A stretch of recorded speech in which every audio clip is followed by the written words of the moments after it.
Good morning বন্ধুরা, কেমন আছো সবাই? আশা করি সবাই ভালো আছো। আজ শনিবার, আমাদের বাড়ি প্রতি শনিবার ছোটো মায়ের আরাধনা করা হয়। এই তোকে আমি স্নান টান করে মায়ের মন্দিরে চলে এসেছি। মায়ের পুজোর জন্য সব জোগাড় করে দিচ্ছি আমি। এরপর মাকে স্নান করানো হবে। এই যে মায়ের স্নানের সমস্ত আয়োজন রেডি। এরপর স্নান করানোর পর মাকে গহনা, মায়ের শাড়ি পরানো হবে। এই তাম্রকুণ্ডুর মধ্যে মাকে বসানো হবে। যে মা রেডি, মাকে নামানো হলো সিংহাসন থেকে। এরপর আমি মায়ের সিংহাসনটা একটু পরিষ্কার করে নিয়ে হচ্ছে, কারণ মাকে প্রতিদিন তো আর স্নান করানো সম্ভব হয় না, তো প্রতি শনিবার মাকে ভালো করে স্নান করানো হয়, তো একটু সপ্তাহ পর আবার নামানো হবে। এরপর মাকে স্নান করানোর পর আমি শাড়িটা পরিয়ে নিলাম। বন্ধু সবাই বলো মাকে শাড়িটা পরানোর পর কেমন লাগছে, শাড়িটা পরানো কেমন হয়েছে। এবার একে একে মায়ের আমি সাজটা পরিয়ে নিচ্ছি।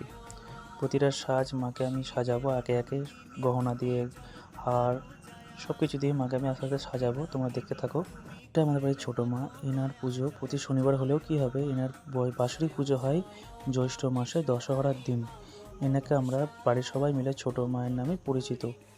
ইনি খুব জাগ্রত মা, আমাদের সমস্ত মনস্কামনা আমাদের পূর্ণ করে। আমরা খুব ভালোবাসি মাকে, আমরা খুব শ্রদ্ধা করি, খুব ভালোবাসি।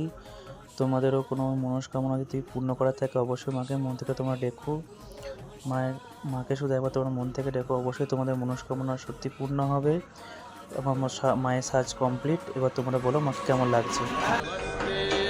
शरण्ये शिवे सानुकम्पे नमस्ते।